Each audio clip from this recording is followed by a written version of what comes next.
জিবরাইল এসে যখন এই যে ভাই ভাই একটু বসো, কথা আছে, দয়া করে একটা লোক উঠছেন না।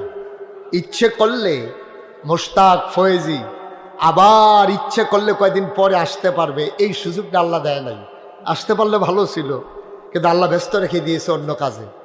দয়া করে একজন লোকও যায় না, প্রতিদিন এখানে মাহফিল হয় না তো ভাই, বছরে একবার, আবার বাঁচলে আরেক বছর মুশতাক ফয়েজি আসবে না, হয়তো কেউ না কেউ এসে দোয়া করে দিয়ে যাবে।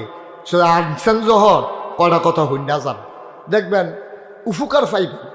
উপকার হয়তো ডাইরেক্ট বুঝতেছেন না, কতক্ষণ ফর হইলেও পাইবেন। আল্লাহ যেন উপকার করে, সবাই কনা আমিন। তো নবীজিরে জিবরাইল আইয়া সালাম দিছে, কথা মনে আছে নিও? আইয়া কইয়া দিছে, নবী আপনি প্রস্তুতি নেন, মনে হয়